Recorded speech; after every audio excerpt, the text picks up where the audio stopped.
Welcome to It's Business Time, the show that captures. the show that. Welcome to It's Business Time, the show that captures two guys trying to thrive in business. I'm Joel. And I'm Michael. And every good story starts with a character, and boy have I got a good character for you today. So I'm interviewing Michael. How does that feel? Oh man, it's nerve-wracking. It's often I'm behind the camera and not in front of it. So yeah, it's good. It'll be good to kind of share my story. Yeah. It's probably good. You'll be able to empathize with your clients now. Yeah. So what we thought we'd do for these first episodes is we're going to talk about kind of our, origin story of getting into business. And so, Michael, I thought what we'd start with is to kind of tell our listeners what was growing up, what was school like, just give a bit of background there. Yeah, I guess I'm just going to be quite open about it. It was tough. I'm Kiwi-born Chinese boy. I'm going to school where there was 3 Asian people in the whole school. So there's that kind of that background in it, yeah, and kind of thrive in that and kind of assimilate myself into that. It was kind of tough. It was tough. Having that different culture, but I guess that's my background, and that's Yeah. So what was your family like? Do you have any brothers, sisters? What did that look like? Yeah, I've got a young little brother. Dad and mum still around, fantastic. They now help me look after my 2 little kids, Awesome. Little Charlie and little Jaden, 5-year-old and a 2-year-old, and then Marguerite, that I'll actually be talking a little bit about later on. Yeah. All right, a little bit of a foreshadowing what's coming up.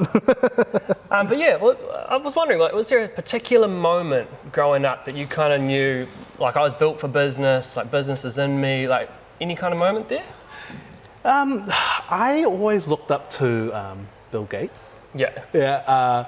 I don't know why. I think it was the fact that that he started this huge business from a garage.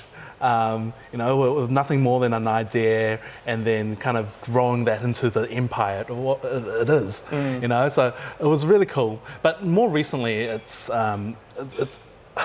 think I've enjoyed this process because my partner's been involved in growing her business for such a long time now, and I've taken a lot of help from her. I've taken a lot of influence from what she's done and seeing what she's done, because my background is in recruitment, sales, marketing, and it's always been working for someone. It's always been their vision and me trying to succeed their vision for them. And now that me coming into business, being on the other side, like, hey, it's my vision. How do I achieve this vision? Yeah. That's been fun. It's been fun to kind of be on the other side of it now. Yeah. All right. So the Bill Gates starting out in the garage. There's so many other stories, right? You got like Jeff Bezos, kind of the same. Oh, Elon Musk now. Yeah. Steve Jobs. There's something about garages, eh? I think. I do own a garage. So you talked a little bit about, you worked for some other people before you started your business. Maybe elaborate a bit on that. Yeah, so my career kind of started, so I've got a Bachelor of Commerce majoring in marketing and commercial law. And commercial law? Even I didn't know that. So let me tell you a little story. The reason why I majored in commercial law was because when in my final year of university, all my classes were on Monday, Wednesday and Thursday for my marketing side. That's my major, my proper major. That's the stuff that I really loved. And then, but I wanted to do a second major. But I didn't want to come in on extra days. Yeah. The second major the only second major that fit into those days were commercial law. I ended up getting a C-, so C- gets degrees in commercial law.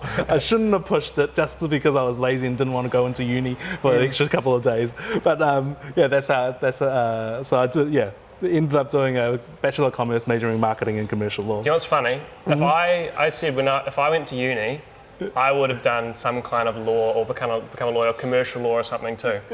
So I don't know, we're much more alike than we realise, I think. Oh mate, I hated taxation 301. Like commercial law on taxation, yeah, it's definitely not That's not the reason why you're listening to this podcast. Okay, cool. So what was the question? It was about your career before business. Yeah. So the majored in marketing, and then I couldn't find a job. No, I wanted to find a marketing job, and there was just nothing out there. It was 2008. It was global recession. There was no marketing jobs out there.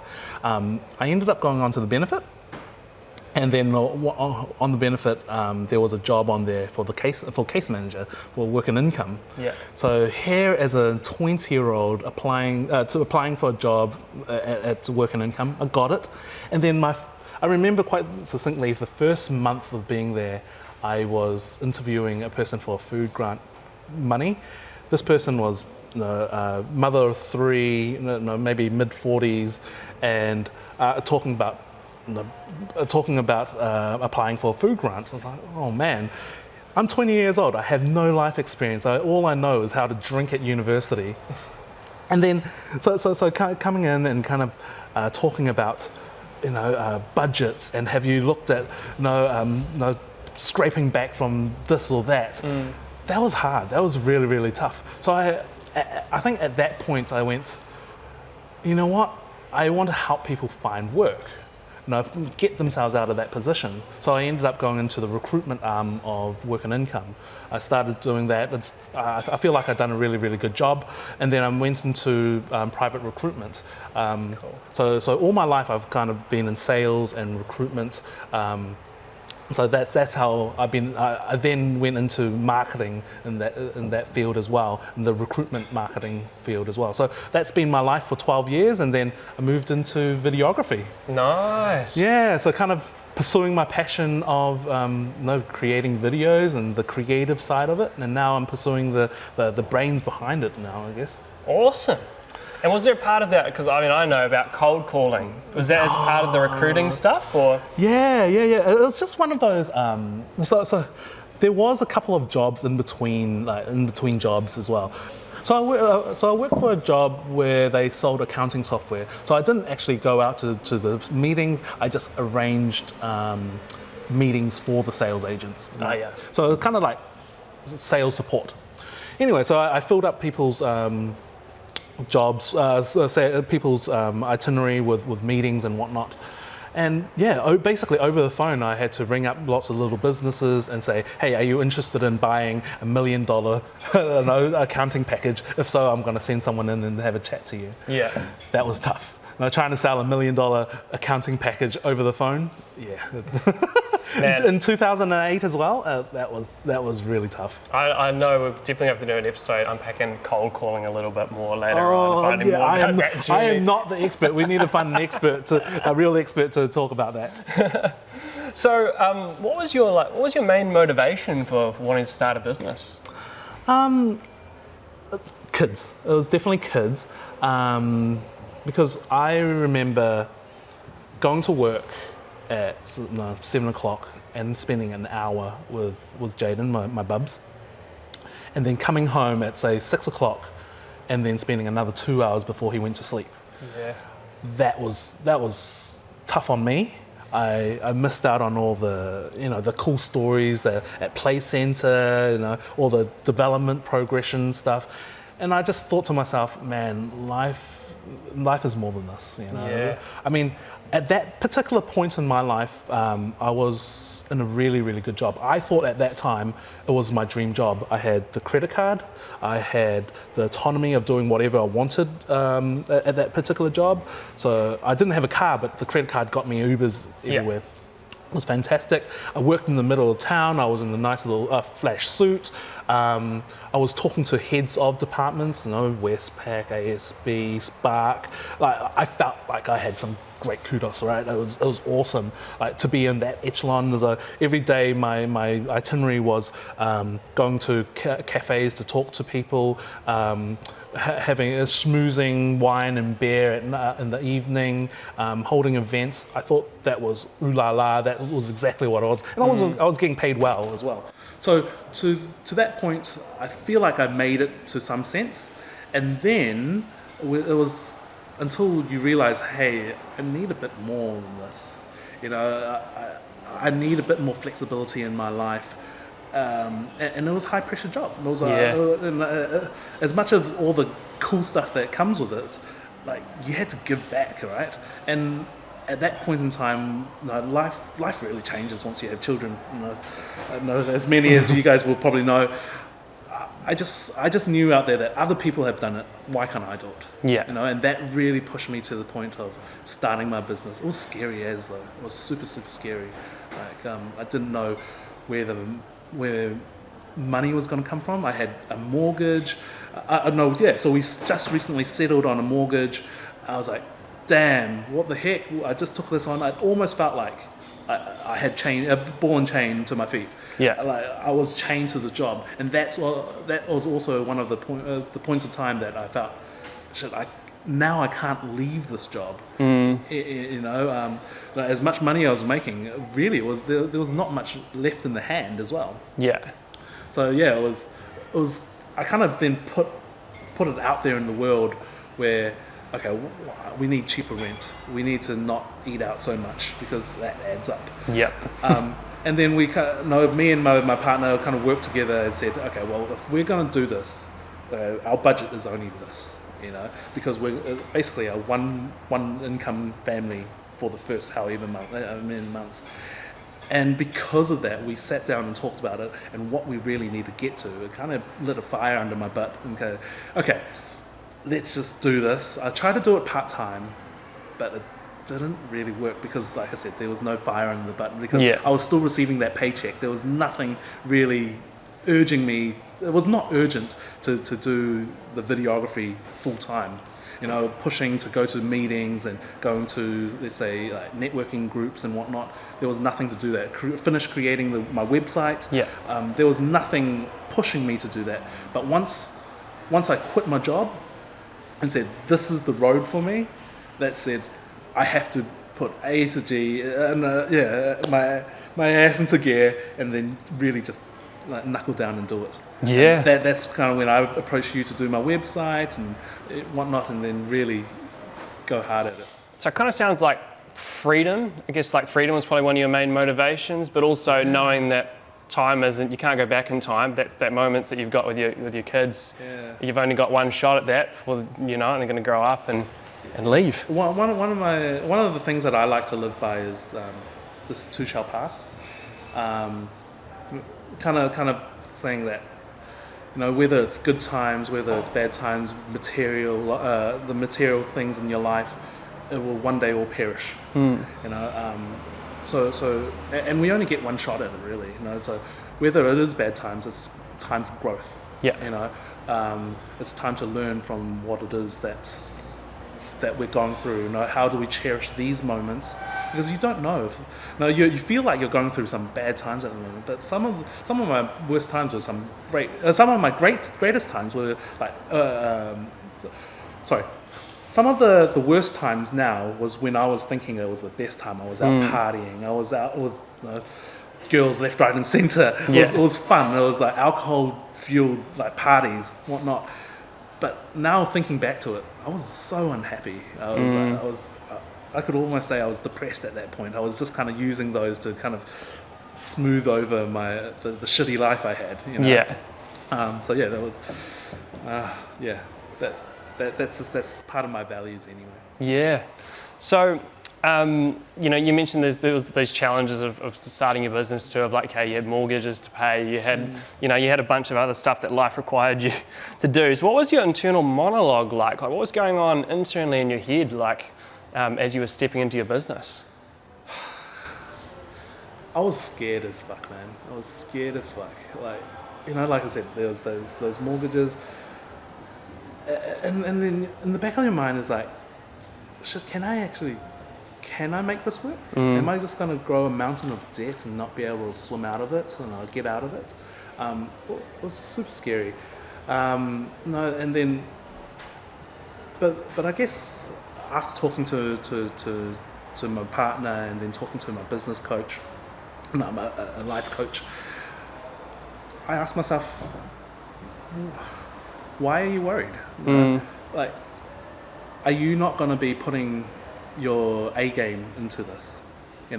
Are you just going to fluff around? Because if you fluff around, yeah, you're not going to get the results you're wanting.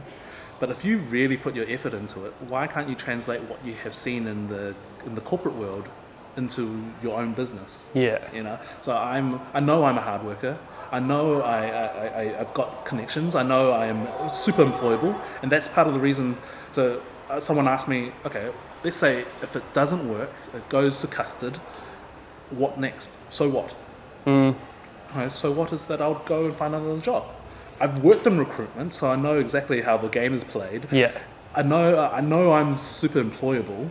I've got plenty of skills, plenty of network. I've got plenty of charisma that I know I can offer businesses. Plenty of businesses would love to have my energy, I'm guessing. And that confidence kind of led me to go, wait, you know what? I can do this. As long as I put my best foot forward and make it happen, and I'm not fluffing around, I'll make this happen. That's awesome, man. Yeah. I can hear it. I can hear the passion. Don't have to convince me at all, man. So what were the practical steps then that you had to take to go into your business full time? I think, especially in my job, it was making sure I had a network of people to work with. People that would give me leads. Yeah. And I knew of a outfit called BNI, Business Network International, and they're a group of businesses that would come together on a morning and then have breakfast and kind of talk to each other as how do we best do referral business to each other, because whether they're marketers or tradies or I don't know, whatever other places that they may be part of, that they all have their own network. And what I'm then doing is tapping into their network. So the first thing I done was actually sign up to BNI, the Business Networking International Group.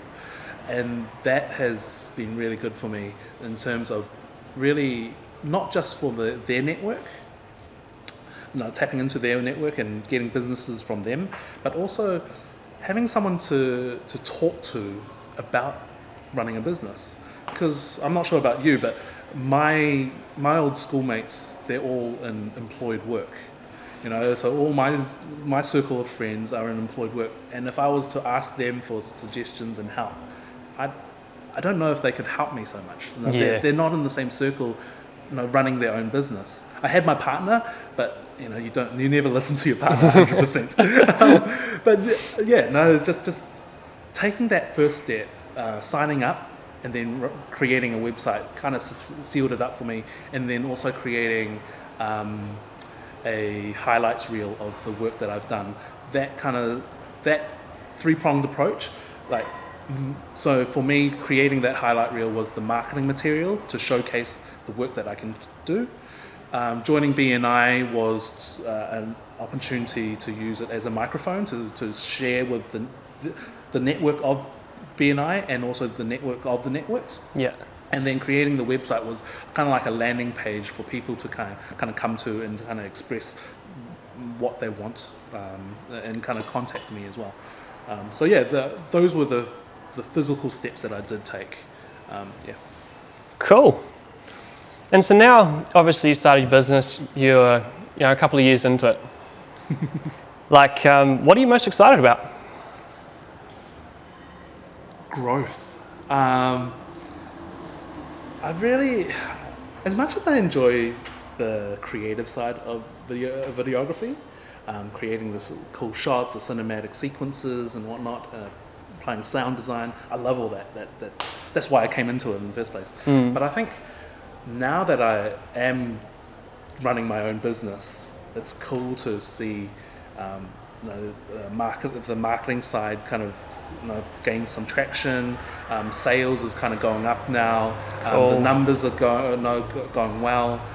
Just to see, it's like a little baby doing well. They kind of they're no longer toddlers. They're now at school and they're thriving at school. So that's the feeling that I'm getting at the moment. And then also knowing other people in my situation, like yourself, like other people that I know now, wow, they're taking the next steps forward. I can also take that, and that I'm like that kind of drives me to want to do better as well. You know. Yeah. Cool as well.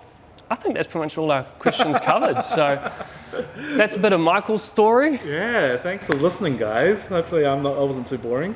Yeah, but I'm sure there's different parts of Michael's story that you guys can latch on to, maybe certain things that just resonate with you, and I just hope that will help you take the next step. Cool, thanks man. Awesome. Cheers. Cool, that was a good one. Yeah. All right guys, we're gonna leave that there and we'll catch you on the next one. Cheers. See you later. Guys.